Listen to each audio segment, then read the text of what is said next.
I am the CTO of Ericsson, and I'm a long timer in Ericsson, and in fact, even though I've been living here now for 1.5 years, I'm also glad to be back, because I went to Stanford in the mid-80s, then went back to join Ericsson and worked with Ericsson ever since. But now I'm back here, it's very exciting.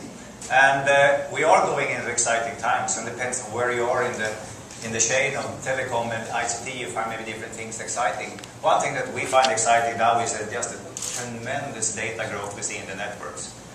The data growth in the mobile networks is doubling every year. It was almost nothing 2007, 2009 data passed voice. Now it's 3 times as much data as voice in the network. If we continue to double like this, which it will most likely do, we will have about 30 times as much data as voice 2015. If it continues another 5 years, we will have 1,000 times as much data 2020. Which means that when we started, say with 2G, say that we started this about 1990, then we have spent 20 years building a certain capacity for voice in the world. Now we're going to spend the next 10 years to build 1,000 times as much. That's exciting if you deliver equipment. That's maybe not so exciting if you're an end user.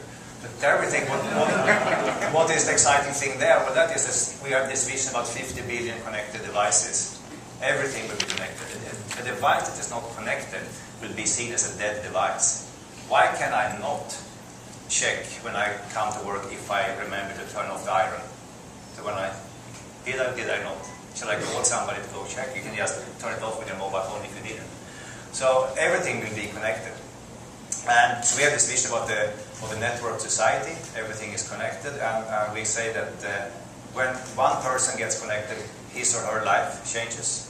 But when everything gets connected, the world changes. And that could also be exciting for politicians, because we have done studies when 10% higher penetration of networks, people connected in network in a country, increases the GDP by about 1%. So there is sort of this productivity gain. But of course, it's also fun to know if you're having fun. That's also good. And this is the place where you can find that out. And this is the place where you can meet the right people. There's also the place where you can find the right technology to try out your things. Because if you're sitting with an application, will this application work?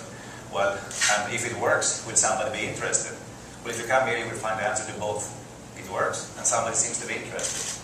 And in that, Ericsson is of course here. We want to be very engaged in this and work together with AT&T. And we're very happy for this opportunity to be here together with AT&T.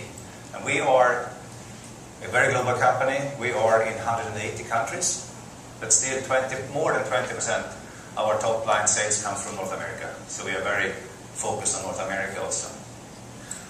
And personally, I have a very long life. So I've been working with AT&T my whole life. I started with the transition from AMPS to GDMA, but maybe most of you here don't even remember. And then we have gone through different phases of that, and now I am very happy to be in this next chapter that is focused on the Foundry and what you actually can do with the network, and not only building the networks. And I really congratulate AT&T on this Foundry, and I'm looking forward to working together with all my new friends here